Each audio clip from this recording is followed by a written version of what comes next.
예레미야 21장 1절부터 23장의 8절까지 이 내용은 바로 이제 12편의 설교 내용 중에 9번째 설교가 됩니다. 그래서 이 21장 1절부터 23장 8절까지 이 내용은 유다 심판에 관련된 내용인데, 여기서 핵심의 왕이 네 왕이 등장을 합니다. 이 네 왕은 유다 왕국의 마지막 네 왕을 말씀을 하고 있어요. 그래서 여호아하스, 그리고 여호야김, 그리고 여호야긴, 그리고 시드기야, 이 마지막 이제 바벨론 내에서 멸망될 최후의 네 왕이 기록된 내용이에요. 그래서 이 내용을 통해서 보면은, 자, 먼저 우리가 이제 살펴볼 수 있는 내용은 뒤에 보겠습니다. 22장 11절, 나 여호와가 유다 왕 요시야의 아들 곧 그 아비 요시야를 이어 왕이 되었다가 이곳에서 나간 누구에 대해서 말하노라? 그러면 이 살룸에 대한 내용을 뒤에 이렇게 1번 해놓고 풋노트로 기록되고 있죠. 그러면 그 1번 찾아가 보면은 누구 됩니까? 여호아하스 이렇게 됩니다. 그러니까 살룸은 또 다른 뭐예요? 여호아하스 왕이 되어집니다. 그리고 이어서 뒤로 넘기게 되면은 22장 18절이에요. 22장 18절, 그러므로 나 여호와가 유다 왕 요시야의 아들 누구에 대해서? 그러니까 마지막 네 번째 왕 순서가 여호아하스고, 두 번째 여호야김, 그리고 세 번째 24절을 보겠습니다. 22장 24절, 나 여호와가 말하노라. 나의 삶으로 맹세하노니 유다 왕 여호야김의 아들 너. 그러면 고니야 해놓고 그게 풋노트 있나요? 그 풋노트를 찾아가면 누구죠? 여고냐 또는 여호야긴 그랬어요. 그래서 여호아스, 여호야김, 여호야긴, 그 다음에 시드기야, 이게 바로 남유다 왕국의 17, 18, 19, 20 이렇게 4명의 마지막 왕에 대한 기록이 21장 1절부터 23장 8절까지 이 내용이 기록이 되고 있습니다. 근데 이 4명의 왕 중에 맨 마지막 왕이 누구냐면 시드기야예요. 그래서 4명의 왕 중에 맨 마지막 왕을 앞으로 끌어내서 먼저 최종적인 이스라엘의 남유다에 대한 멸망을 선포하는 그런 내용이 21장 1절에 기록되고 있는 것을 보게 됩니다. 그래서 이제 네 왕이 소개되고 있는데, 이 순서에서 이제 더 강조하기 위해서 이 시드기야 왕을 맨 앞으로 이렇게 기술하는 방식으로 지금 하나님의 의도를 전달하고 있다. 이걸 우리가 살펴보면서, 자, 1절 보겠습니다. 여호와께로부터 예레미야에게 말씀이 임하니라. 그러면 지금부터 하는 내용은 바로 하나님의 신탁, 하나님께서 친히 예레미야를 통해서 말씀하신다라는 사실을 보게 됩니다. 그랬는데, 자, 시드기야 왕이 말기야의 아들 바스훌과 그리고 제사장 마하스야의 아들 스바냐를 예레미야에게 보내니라 그랬죠. 그래서 지금 1절, 2절 이 내용은 시드기야 왕이 두 사람을 예레미야에게 보내서 중보 기도 좀 해주세요 하고 중보 기도 요청을 하고 있는 장면이 1절 그리고 2절 내용입니다.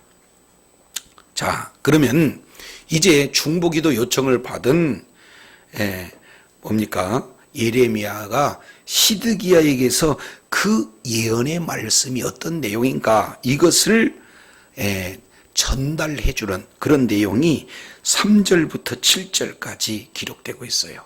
그래서 시드기야에게 가서 전해라 하는 그 하나님의 말씀의 내용은 한마디로 본다면 멸망을 얘기하는 거예요. 좋은 내용을 기대했는데 멸망을 가서 전해야 할 그런 어떤 상황을 말씀을 하고 있습니다.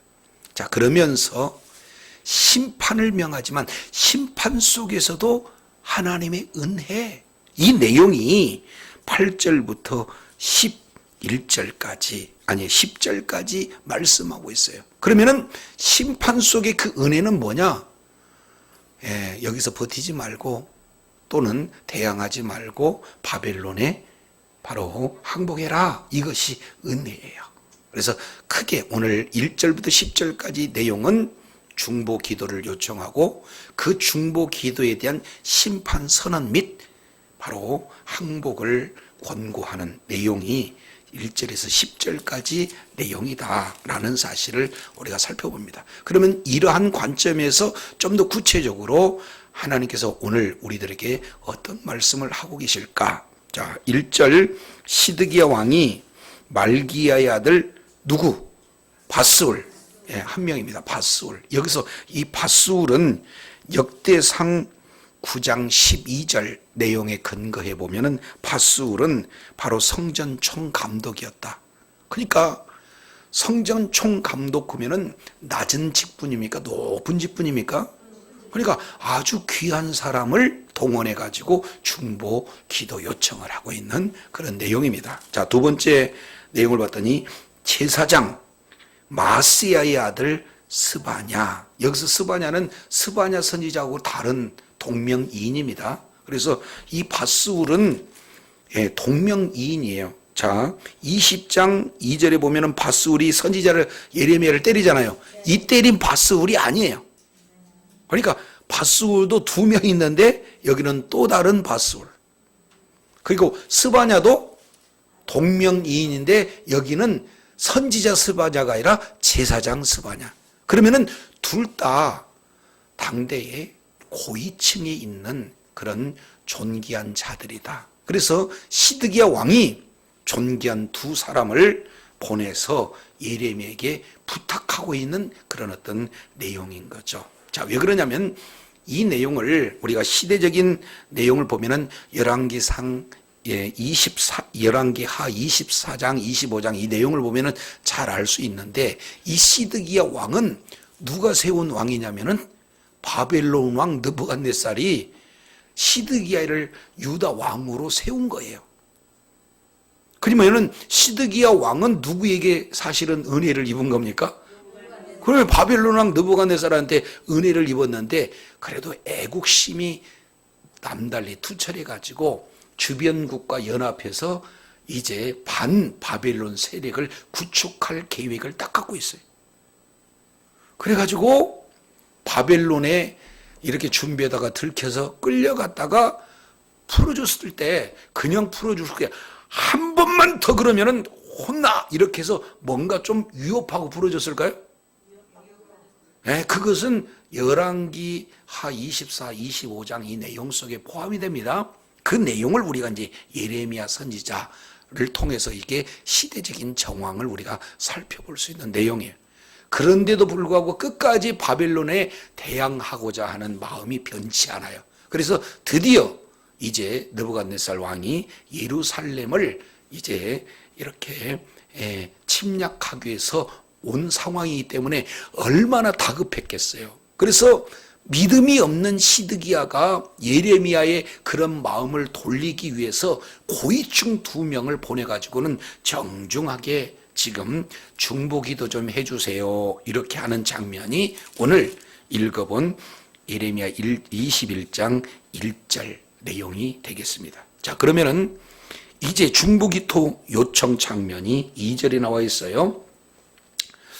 바벨론의 느부갓네살 왕이 우리를 치니 배경입니다. 그랬더니 청하건대 너는 우리를 위하여 여호와께 뭐해라? 그러면은 국가적 위기가 찾아왔을 때 중보 기도를 요청하는 것은, 자, 우리가 이 상황을만 볼 때 믿음이 없는 사람 같아요? 믿음 있는 사람 같아요? 그잖아요. 믿음 있는 사람이잖아요. 그런데 뒤에 보겠습니다. 이 믿음이 진짜 믿음인지. 자, 여호와께서 그 뒤에 이렇게 얘기해요. 혹시 그의 모든 기적으로 우리를 도와 행하시면 그가 우리를 떠나리이다 하니, 여기에 전통적인 기복신앙이다 그 말이에요. 기도하면 바로 하나님께서 도우신다. 근데 여기서 중요한 단어를 여기다가 기록합니다. 뭐라고 하냐면, 혹시 뭐뭐 하면 할 때 그 사이에다가 뭐를 집어넣냐면은 이런 말씀. 모든 뭐라고? 다시 한번. 모든 뭐라고요? 이 기적이라는 이 원단어가 어떤 내용이냐면, 하나님이 할 수 있는, 사람들은 할 수 없고 하나님만이 할 수 있는 이 기적의 단어인데, 이 단어를 어디에 썼냐면은 출애굽할 때 쓰는 거예요. 10개의 재앙을 통해서 이스라엘 백성들을 이끌어내잖아요. 그때 보여준 하나님의 능력, 그 능력으로 우리를 도와주시면 바벨론을 이길 것입니다. 이렇게 말씀을 하고 있는 겁니다. 그래서 1차 내용을 통해서 보면은 시드기야가 역사에 대해서 들어서 아는 내용이 있죠. 우리 하나님은 그 애굽군을 수장시키며 그 이전에 10가지의 재앙을 통해서 이스라엘 백성들을 그 강대국 애굽에서 건져주셨구나 하는 사실을 아니까 그때 능력을 베풀었던 그 하나님의 능력으로 우리를 좀 도와주세요 라고 바로 예레미야 선지자여 기도해 주세요, 이런 뜻입니다. 자, 근데 우리가 정황을 통해서 보니까 하나님께 의지하는 것은 괜찮은 것 같으나 뒤에 내용을 보니까 혹시 뭐뭐 하면 이런 내용을 통해서 봤을 때 믿음이 있지는 않겠다 하는 그런 어떤 진정한 믿음의 내용이 아니다라는 것을 우리가 유추해 볼 수가 있어요. 자, 그러면은 이것을 제가 그냥 이렇게 얘기하면은 또 저한테 따라올 수 있잖아요. 그러면 이 부분에 대한 성경적인 근거를 제시해야 되잖아요. 자, 그렇다면 이 부분을 우리 한 군데 찾아보도록 하겠습니다. 이사야서 37장입니다. 이사야서 37장. 여기는 아주 중요한 내용이에요. 우리가 이사야를 통해서 우리가 살펴봤지만 37절 내용을 통해서 보면 어떤 말씀이 나오느냐. 1절에서 4절입니다. 히스기야 왕이 듣고 그 옷을 찢고 굵은 배를 입고 여호와의 전으로 갔고 국내 대신 엘리야김과 서기관 셈나와 제사장 중 어른들도 굵은 배를 입으니라 하면서 왕이 그들을 아모스의 아들 선지자 이사야에게로 보내매 그들이 이사야에게 이르기를 히스기야 말씀에 오늘은 환난과 책벌과 능력의 날이라 아이를 낳으려나 해살 힘이 없는가 같도다. 당신의 하나님 여호와께서 랍사게 말을 들으셨을 것이라. 그가 그 주 아수르의 왕을 보냄을 받고 사실은 하나님을 회방하였은즉, 다 같이 시작. 당신의 하나님 여호와께서 혹시 그 말에 견책할까 하노라. 그런즉 바라건대 당신은 이 남아있는 자를 위하여 뭐하라? 뭘 요청해요? 그러면 그때 당시에 국가적인 위기가 있었는데 지금 시드기야 시대에 바벨론이 예루살렘을 포위한 내용과 같이 히스기야 시대는 예루살렘 성을 누가 와서 포위하고 있냐면 아수르 왕이 지금 포위하고 있어요. 똑같은 위기 상황이에요. 그랬을 때 똑같이 바로 지체가 높은 그런 사람들을 불러가지고 당시에 선지자에게 이제 보내서 우리를 위해서 뭐 좀 해주세요? 기도 좀 해주세요. 이런 내용으로 보면 히스기야나 시드기야나 같은 요청이구나 라는 사실을 우리가 살펴볼 수가 있습니다. 자, 그런데 이사야가 전하는 말이 뭐냐면은 조금만 기다리세요. 두려워하지 마세요. 이렇게 지금 이야기를 진행하는데, 자, 그 뒤에 보겠습니다. 자, 37장 1절 내용을 보니까 지금 옷을 떡 찢고 굵은 배를 입고 여호와의 전으로 갔고 그랬으니까 지금 있는 장소가 어디예요? 회개하면서 지금 하나님 앞에 매달리고 있으면서 이사야한테 중보 기도를 요청하고 있는 거 아니야? 그러면 그 이후에 히스기야는 어떤 일들을 진행했는가? 14절 보겠습니다. 자, 14절 이거 다 읽을 수가 없으니까 히스기야가 사자의 손에서 글을 받아보고 여호와의 전에 올라가서 그 글을 여호와께 펴보이고 여호와께 뭐하여 그랬습니까? 여기서 히스기야와 시드기야는 근본적으로 차이가 있구나. 똑같은 국가의 위기적 상황에서 바로 주님을 의지해야 되겠다 하는 마음을 가지고 바로 시대의 기도, 바로 기도자, 바로 능력 있는 자 누굽니까? 선지자들에게 중보 기도 요청하는 것은 똑같아요. 그런데 히스기야하고 시드기야하고 차이는 뭡니까? 히스기야는 좀 기도 좀 해주세요 이렇게 한 내용인데 결국 지금 히스기야 내용을 통해서 보면 자신도 뭐 하는 거예요? 기도하고 있어요. 지금 회개하면서 기도하고 있는데 그것도 조목조목 기도하는데 하나님께서 들어주지 않으면 안 될 만한 기도의 내용들을 쫙 기도하고 있는 것을 보게 됩니다. 자, 이것은 이렇게 얘기해요. 16절 그룹 사이에 계신 이스라엘 하나님 만군의 여호와여. 벌써 이름 부를 때부터 차이가 있잖아요. 만군의 여호와 그러면 뭐예요? 싸움에 능한 하나님의 이름을 불러요. 그러면서 주는 천하 만국의 무슨 하나님? 말씀으로 천지를 창조하시는 창조주 하나님 아니십니까? 이렇게 지금 하나님께 말씀을 드리고 내가 지금 속에서 불나는 이유는요 다른 거 있지 않습니다. 뭐라고 하냐면은 37장 17절 내용을 봤더니 여호와여 귀를 기울여 들으시옵소서. 여호와여 눈을 떠 보시옵소서. 지금 귀가 있으면 듣고 눈이 있으면 보실 수 있을 거 아닙니까? 하면서 왜 이렇게 다급하게 하나님을 찾냐면은 사내립이 살아계시는 하나님을 회방하는 거 내가 견딜 수가 없어요. 그러면 지금 이게 내 일입니까? 하나님 일입니까? 왜 하나님의 일이니까 보고 들으셔야 될 거 아닙니까? 지금 막 애원한 것 같아요. 좀 어떻게 보니까 막 그 기도가 자신이 넘치는 것 같아요. 자, 그러면서 이렇게 얘기합니다. 여호와여 아수르 왕들이 과연 열국과 그 땅을 황폐하고 그들의 신들의 불을 던져 싸우나 이들은 참신이 아니라 사람의 손으로 만든 거고 나무와 돌뿐이다. 그러니까 우리 하나님 말씀으로 창조하신 하나님 유일하신 하나님하고 그들이 섬기는 신이라고 하는 이들은 신이 아니다는 거예요. 나무에 불과하다는 거예요. 그렇지 않습니까? 따라서 우리 하나님 여호와여 이제 우리를 그들의 손에서 구원하사 천하 만국으로 주만 여호와이신 줄을 알게 하옵소서. 이겨달라는 거예요. 하나님이 하나님 되게 해달라는 거예요.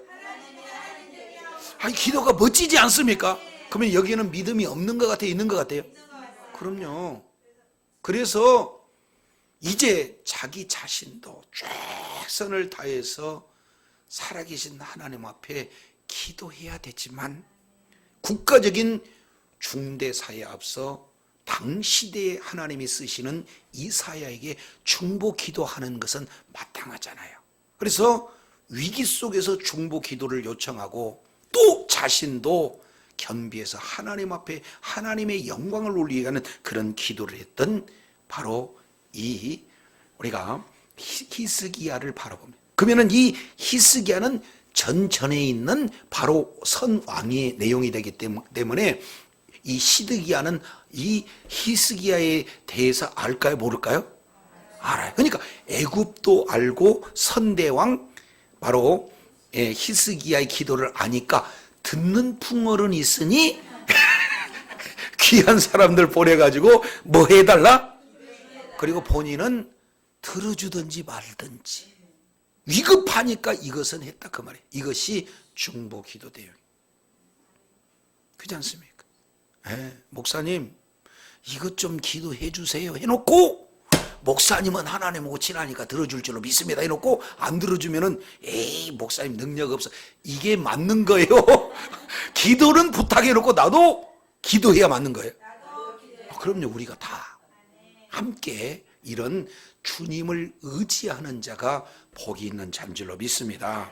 자, 1절 2절 우리가 살펴볼 수 있는 내용은 국가적인 중차대한 위협이 있을 때 사람의 힘을 의지하는 것이 아니라 사람의 방법과 계획을 의지하는 것이 아니라 하나님을 의지하는 것은 확실한데 내용을 통해서 봤더니 히스기야는 바르게 하나님을 의지했으나 시드기야는 기복적인 신앙의 그런 어떤 모습만 보여진 것이 바로 이 당시의 예레미야 선지자에게 그대로 보여져요. 이건 나중에 후에 37장 보면은 얼마나 예레미야를 시드기야가 예레미야를 학대하는지 그 내용은 후에 다 증명이 되는 것을 우리는 볼 수가 있어요. 자, 이러니까 하나님이 쓰신 선지자가 그 속에 하나님이 영이 있음으로 말미암아 건성으로 구하는지 진짜 구하는지 알아요, 몰라요? 알기 때문에 3절에서 7절까지 그 대답을 자 이렇게 중보 기도를 요청하는 두 사람에게 물려서 보내는 그런 장면이 소개됩니다. 자, 그 중에 3절 보겠습니다. 예레미야가 그들에게 대답하되, 그러면 여기서 대답하되 원문으로 보면은요 와우라고 그래요. 그리고 그러면은 즉시 대답해 버리는 거예요. 그냥 요청하는 순간 바로 대답하는 내용이에요. 너희는 시드기야에게 이렇게 말해라. 어떻게 말하냐?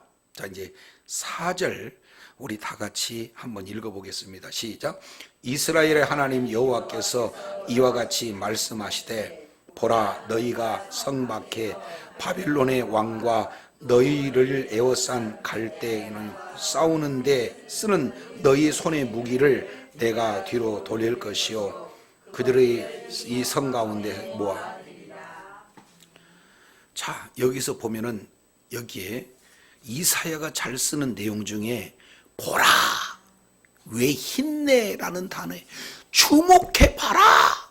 지금부터 말하는 것은 대단히 중요한 내용이다 하고 집중시켜서 말하는 단어가 뭐냐면 보라예요. 보라. 그러면 뭘 보는가? 첫 번째입니다. 내가 뭐 한다? 뒤로 돌릴 것이다. 내가 그들을 모아들이리라. 이것은 듣고 싶은 이야기가 아니라 군대를 철수해라 그 얘기예요. 지금 바벨론 군대가 들어왔잖아요. 쳐들어왔잖아요. 그러면 거기에 맞서 또 대항하는 아군의 군대가 있을 거 아니에요. 근데 그 싸울 것 없다. 그들을 내가 뒤로 돌이켜버릴 것이다. 그리고 그들을 모을 것이다. 하나님께서 그 군대를 철수시키겠다는 명령을 하나님께서 내리겠다는 거예요. 그러면 이미 싸움에서 진 거나 다름없잖아요. 근데 이 일을 주어가 누굽니까? 내가 뒤로 돌이킬 거고 내가 그들을 모아드릴 것이다. 다른 말로 내가 철수시킬 것이다 하는 내용을 4절에 첫 번째 말씀합니다. 자, 두 번째입니다. 5절입니다. 갈수록 더 충격적인 내용이에요. 5절 내가 든 손과 강한 팔 곧 진노와 분노와 대노로 너희를 친히 뭐 할 거다? 이게 웬 말입니까? 하나님께서 아군들을 쳐버리겠대. 자, 히스기야가 불렀을 때는 만군의 여호와 그러죠? 그 얘기는 하나님은 대대로 이스라엘 백성을 위해서 싸워주시는 하나님이거든요. 그러니까 출애굽기 이 내용을 통해서 보면 출애굽기 14장 14절 내용을 보면 하나님은 싸워주시는 하나님. 너희는 가만히 서서 내가 그들을 싸우는 것을 너희는 봐라. 이 내용을 말씀하고 있거든요. 신명기 20장 4절 역시 마찬가지로 내가 너희를 위해서 싸워주시는 하나님. 이게 이스라엘 백성들이 하나님을 이렇게 신앙하는 내용 중에 하나예요. 그런데 이게 갑자기 하나님이 적군과 싸워주는 게 아니라 뭐 하는 거예요? 하나님의 백성 아군들하고 싸우겠다는데 하나님을 싸워서 이길 자가 누가 있어요?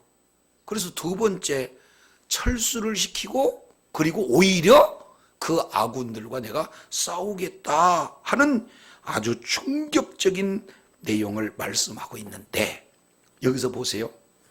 히브리 민족들만 가지고 있는 사고, 이 내용이 바로 어떤 내용이냐면 삼각구조예요. 그들은.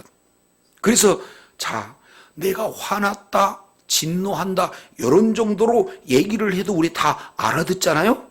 그런데 거기에 5절 내용을 보니까 1. 진노와 2.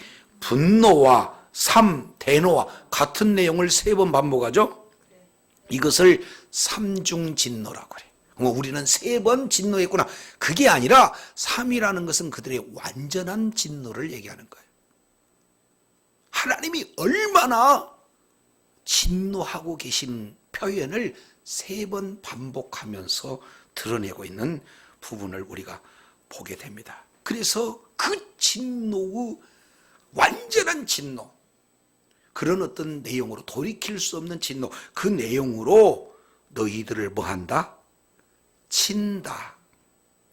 자, 여기서 친다라는 히브리 단어가 하람, 이걸 다른 말로 모음만 바꾸면 헤렘이에요. 진멸한다는 거예요. 진멸. 근데 이 단어가 어디서 오는 내용이냐면 음식을 먹어치우다. 배고플 때 음식은 먹어치운다 그 얘기는 남겨놓을까요? 안 남겨놓을까요? 그냥 삼키다, 깨끗이 먹어치우다 이런 뜻이에요. 그러니까 철저하게 멸망시키겠다는 하나님의 의지가 담긴 한 단어가 친다는 거예요. 진노로서 내가 너를 대적 삼아 치겠다. 지금 이 말씀을 하고 계신다. 자, 근데 이것도 충격적인데 더 충격적인 내용이 6절에 있습니다. 자, 6절. 뭐가 충격적인지 잘 살펴봐야 돼요. 6절. 내가 또 사람이나 짐승이나 이 성에 있는 것은 다 치리니 그들이 큰 전염병에 죽으리라 하셨다 하라. 여기서 가장 큰 핵심적인 단어가 뭘까요? 그러니까 윤 집사님은 계속 참석하셔야 돼. 자, 여기서 내용을 통해서 봤더니 뭐냐면은 이 성에 있더니 이것은 그들의 문화예요. 그들의 신앙이다 그 말이에요. 그러니까 예루살렘에 하나님의 성전이 있고 하나님의 성전에는 누가 있느냐? 하나님께서 임재하고 계셔요. 따라서 하나님이 임재하고 있는 그 성은 어떤 누가 와도 건드릴 수가 없다. 그래서 우리 민족은 뭘 가지고 있는 민족이다? 성전을 가지고 있는 민족이가 그들의 뭡니까? 의식, 사고 구조예요. 근데 우리 주님이 갑자기 뭐라고 표현하냐면은 그들만이 가지고 있는 아주 그냥 철저하게 가지고 있는 그들의 사고, 그들의 철학, 그들의 관점, 이 내용을 완전히 깨트리는 장면이 뭐냐면 그 성에 있는 것 모든 것 이렇게 치겠다 이런 내용이에요. 그래서 이것도 점칭법적인 측면으로 나타난 겁니다. 내가 전쟁 철수하게 만들어 볼까? 내가 그들을 진멸하는데 그 대상은 성 안에 있는 모든 것들을 다 쳐버리겠다.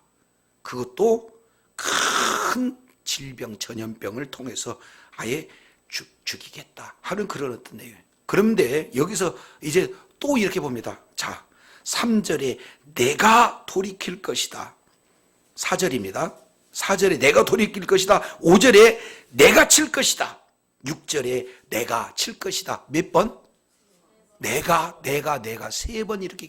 그러면 완전한 심판을 지금 시드기야가 보낸 두 사람을 통해서 우리를 위해서 기도해달라, 그 얘기는 좀 뭔가 보호해 주셨으면 좋겠습니다라는 그런 기대치를 가지고 보냈는데, 오히려 전달받은 내용은 완벽한 심판에 대한 내용을 들을 수밖에 없다, 이 내용입니다.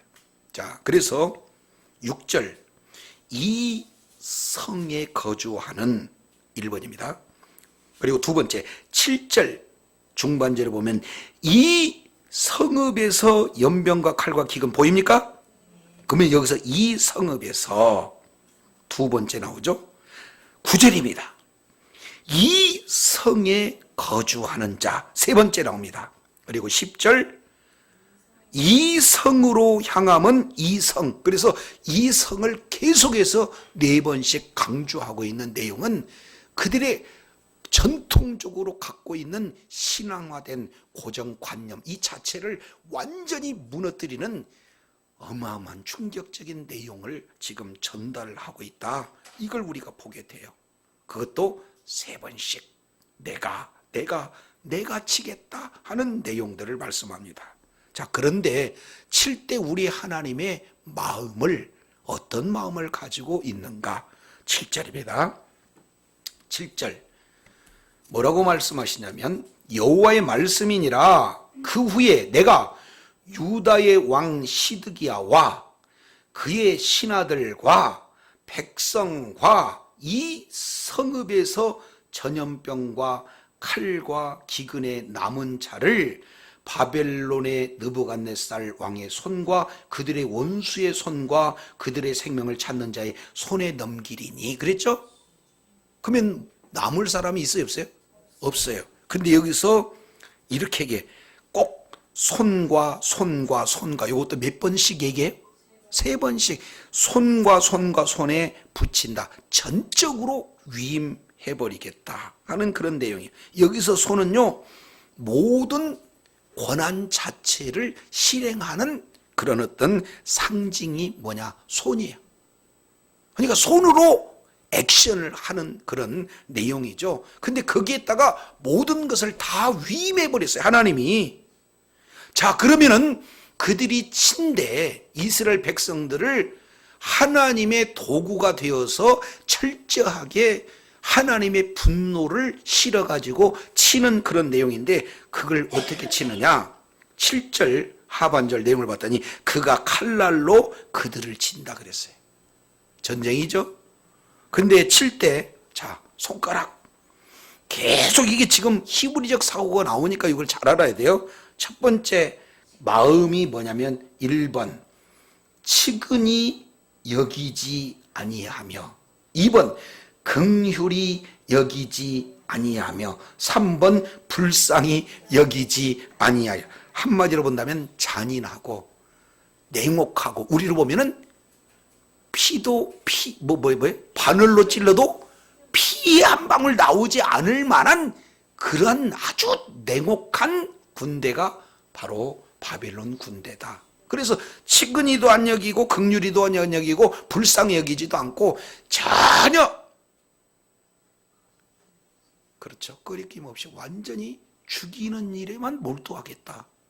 그래서 하나님께서는 이런 바빌론을 들어서 하나님께서 지금 이렇게 치고 있는 그런 내용이에요. 왜 그렇습니까? 예루살렘에 말씀을 한 사람도 이게 지키는 자가 없다. 다시 5장 가보겠습니다. 5장 배경을 알아야 되고, 이것만 읽으면 하나님 너무나 잔인하신, 인정머리도 없고 막 이렇게 생각하면 안 돼요. 자, 5장 1절 너희는 예루살렘 거리로 빨리 왕래해서 그 넓은 거리에서 찾아보고 알아라. 너희가 만일 공의를 행하며 진리를 구하는 사람 한 사람이라도 찾으면 내가 이 성을 상하지 않는다. 예? 그러니까 한 사람만 찾으면은 이 성 용서해 줄게. 그러면은 지금 상황으로만 한 사람이 있어요, 없어요? 자, 이제 생각해 보겠습니다. 예레미야한테 이렇게 얘기해요. 예레미야야, 내가 지금 이 남은 유다를 완전히 멸망시키고자 한다. 그랬더니 조건 한 사람만 찾으면 용서해 줄게. 그랬더니 예레미야 가가지고 어떻게 되겠어요? 진짜로 한 사람 찾으려고 애를 썼어요. 여러분이 지금 말씀대로 순종하지 못하고 이 내용 그대로 보면 공의를 행하는 사람이 단 한 사람도 없기 때문에 하나님의 진노가 임할 겁니다. 여러분 돌아오세요. 그랬더니 뭐라고 그래요? 내가 그렇게 하나님을 잘 섬기는데 뭐라고? 하고 뺨을 때려버리고, 그죠?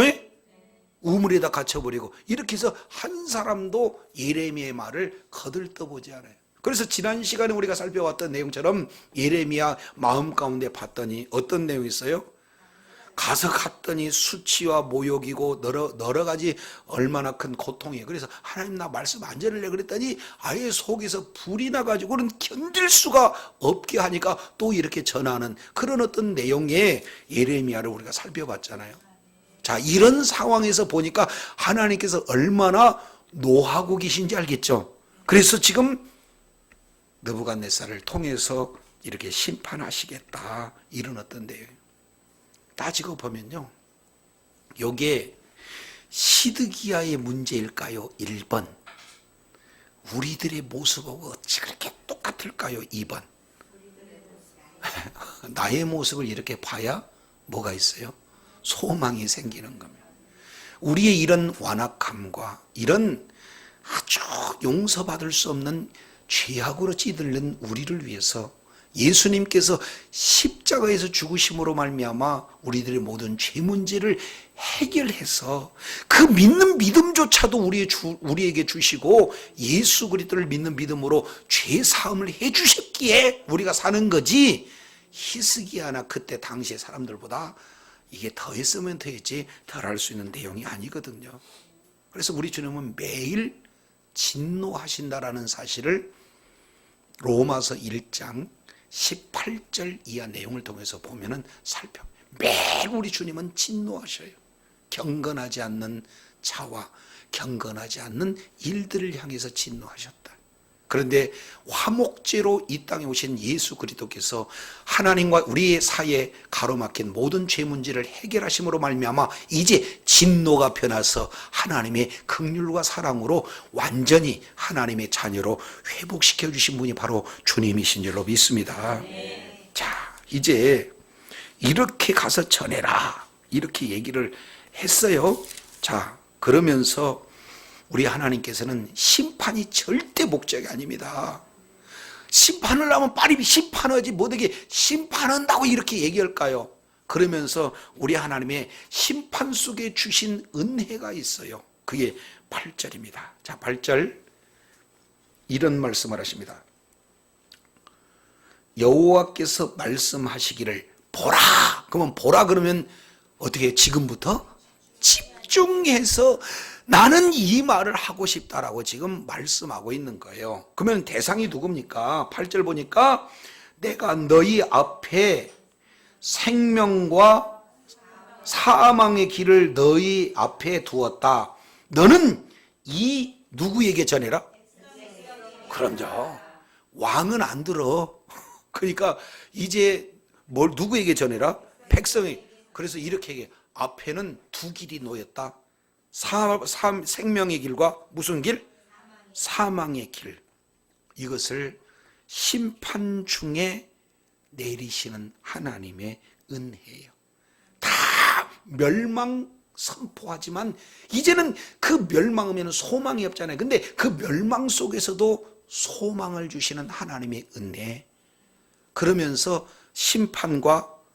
생명의 길과 사망의 길을 우리 앞에 뒀어요. 비교해보고 선택하라 이거예요. 이것을 자유의지 그래요. 최종적으로 우리들에게 베풀고자 하는 그 은혜도 그냥 하나님이 로봇처럼 알아서 하는 게 아니라 우리들에게 의지를 줬어요.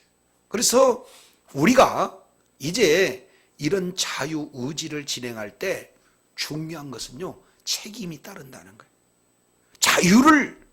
생명을 잡으면 생명이 결과적으로 오지만 사망을 잡으면 사망에 대한 결과에 대한 책임은 하나님이에요? 우리에게 선택권을 줬으니까 우리예요? 그럼요. 근데 우리는 잘못하면 내가 선택해놓고 하나님 왜 그러냐고 자꾸 하나님께 뭐라고 하는데 그거 안 되는 거죠. 우리 하나님은 마지막 순간까지도 어떻게 해요? 선택권을 우리에게 주시는 그런 내용입니다. 자, 그러면은 생명의 길과 사망의 길이 무엇일까? 자, 9절. 여기에서 우리 주님께서 생명과 사망이 어떤 내용인가를 선명하게 보여주십니다. 자, 이제 9절 시작.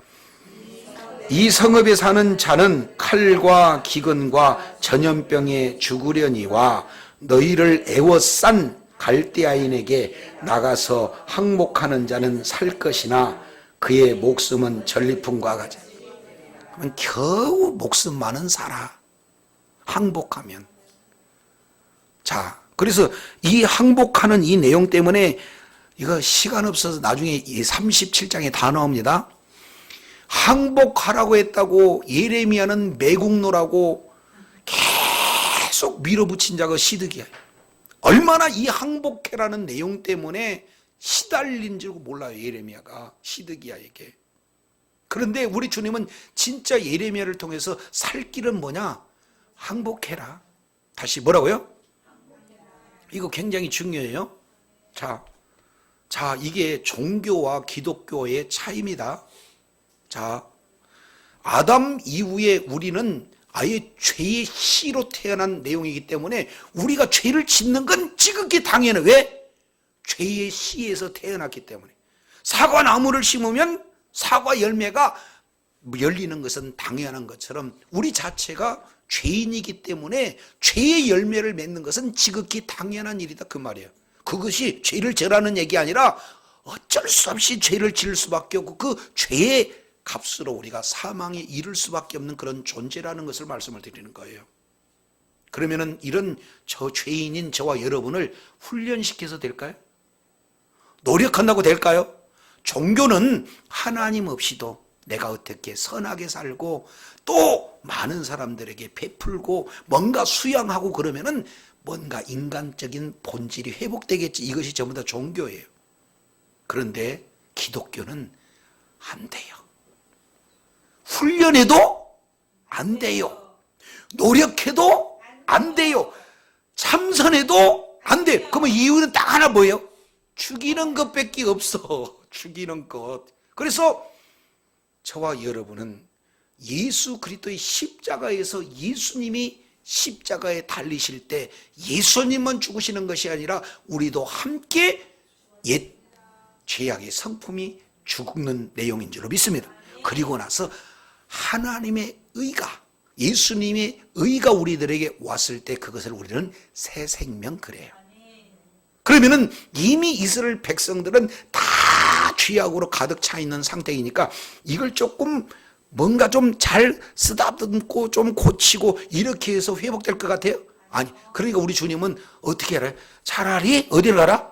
끌려가라. 끌려가는 그 속에서 회개하고 바로 하나님을 만나야 제대로 된 내용이다. 이것을 이제 이 부분을 에스겔 선지자는 에스겔에서 47절 이스라엘 백성들이 바빌론 포로로 끌려갔을 때 그때 그들을 무덤 속에 있는 뼈로 본 거예요. 죽는 겁니다.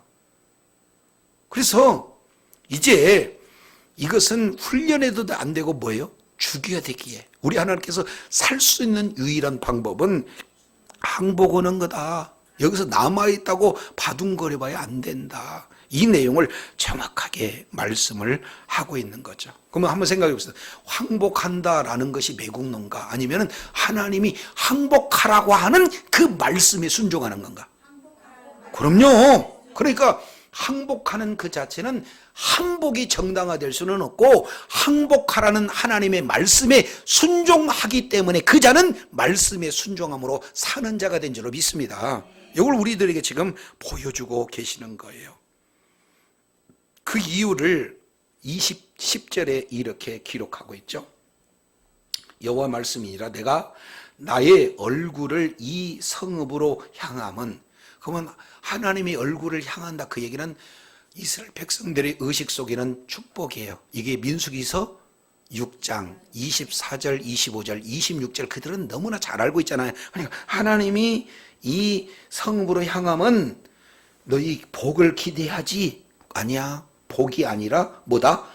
화를 내리기 때문에, 내가 예루살렘을 보는 순간 지금 심판하기 때문에 여기서 있으면 안 돼. 빨리 끌려가는 것이 좋아. 이렇게 우리 주님께서 말씀을 하고 있어요. 이 성은 이미 붙여지고 불사르기 위한 장소이기 때문에 그렇다라는 사실을 보여집니다.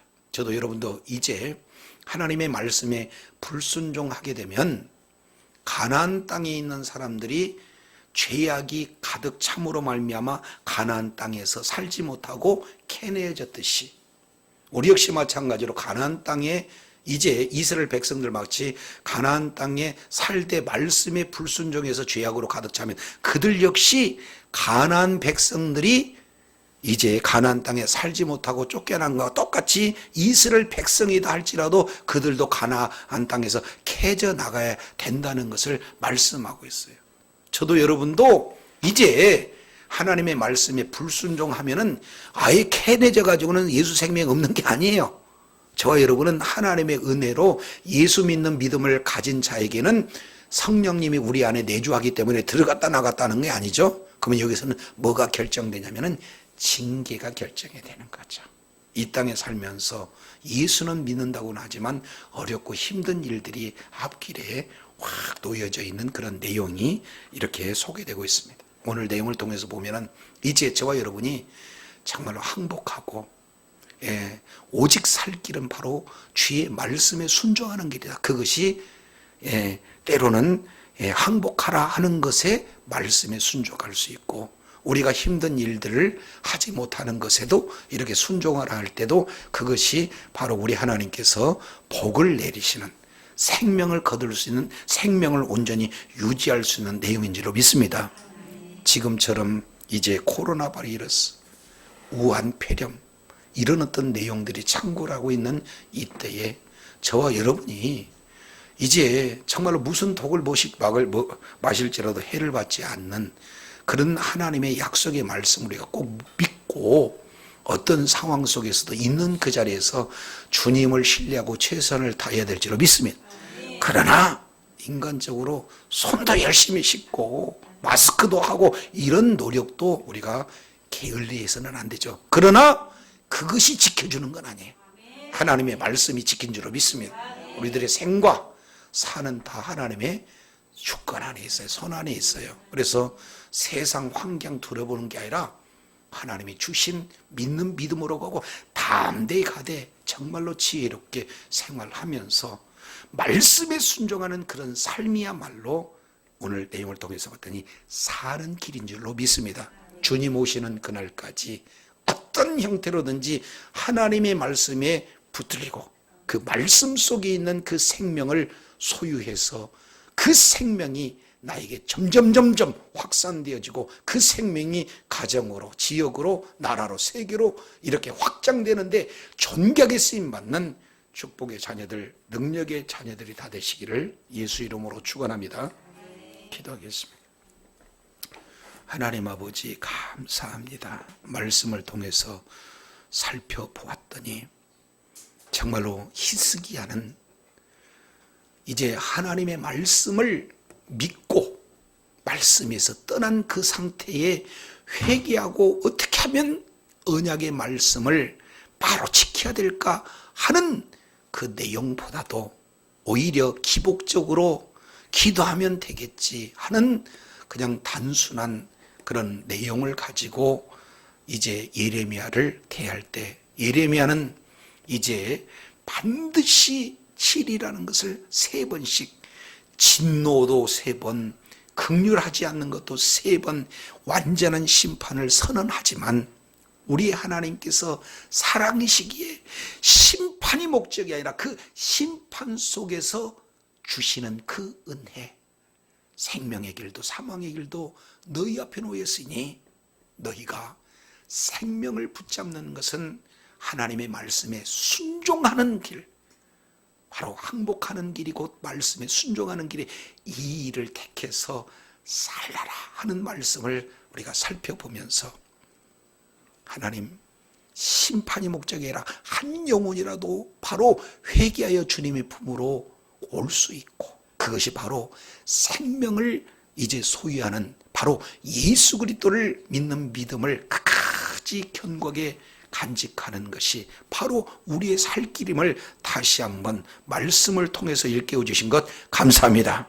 주님 오시는 그날까지 언약의 약속의 말씀을 붙들고 오직 주님께 영광 돌림으로 허락하신 환경 속에서 분복을 누리고 생명을 유지하고 더욱더 확산시킴으로 주님께 영광 돌리는 축복의 자녀들, 능력의 자녀들 다 되게 하여 주시옵소서.